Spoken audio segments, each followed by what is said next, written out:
What if the most heavily guarded residence in the free world wasn't designed to keep intruders out, but to keep something ancient and hungry trapped within? Imagine standing in the heart of the West Wing at 3 a.m., the halls echoing with the weight of centuries of secrets. You're a junior staffer, a night shifter left to handle the digital transition of archives that haven't been touched since the 1950s. You find a folder with a presidential seal you don't recognize, containing a set of blueprints for a basement level that doesn't appear on any official map. A level located directly beneath the Oval Office. Welcome to Shadowland. A place where darkness breathes and silence speaks. Tonight, we breach the perimeter of the most famous address in America to uncover a classified horror that transcends politics.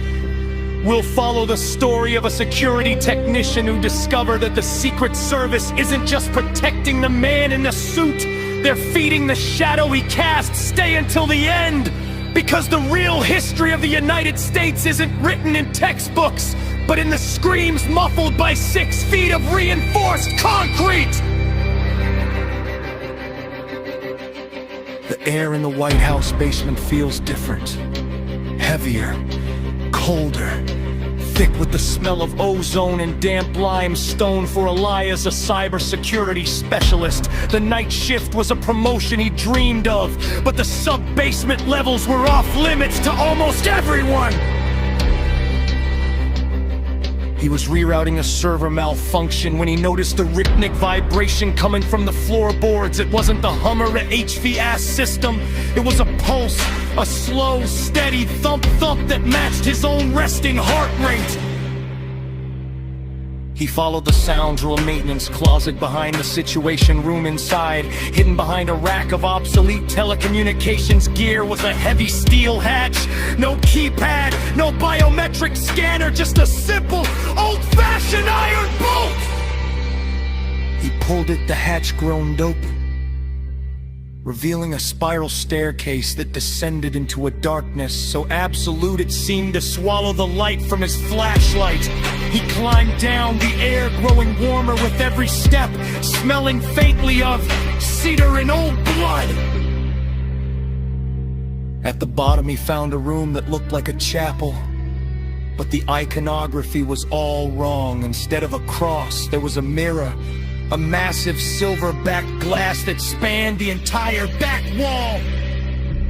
He approached it, his flashlight beam trembling. He saw his reflection. He looked tired, but normal. He sighed, the adrenaline beginning to drain. Just another urban legend, he muttered, wiping sweat from his forehead. Probably a fallout shelter for the Cold War elites. He laughed, thinking about the ghost stories the veterans told the rookies to hazing them. He turned to leave, his mind already on the coffee waiting for him in the break room. He was safe.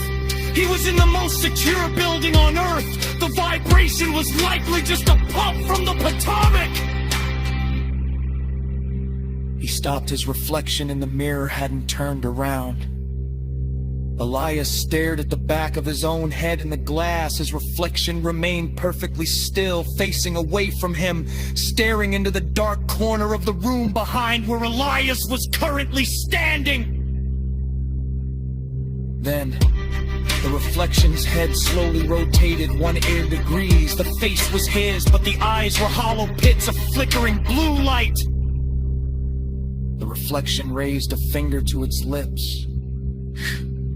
It hissed, the sound echoing not from the mirror, but from the empty air right in front of Elias's face. He's awake. Elias. And he hasn't had a visitor since the 26th inauguration. The vibration in the floor intensified, shifting from a pulse to a roar. The walls of the chapel began to bleed a dark, viscous ink that formed words on the stone. The office reeked bright as a soul. Elias turned to run, but the spiral staircase was gone. There was only the mirror, and the thing inside it was now stepping out. Its hand reaching for his throat, its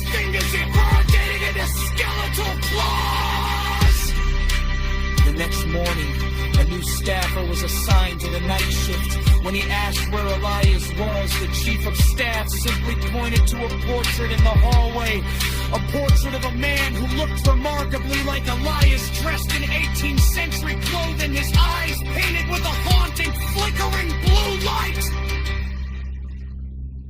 If you want to survive the next night in Shadowland, make sure to subscribe and leave a light on in the comments. It helps us find you in the dark. Sleep well. And remember, the most powerful people in the world are often just the keepers of the cage.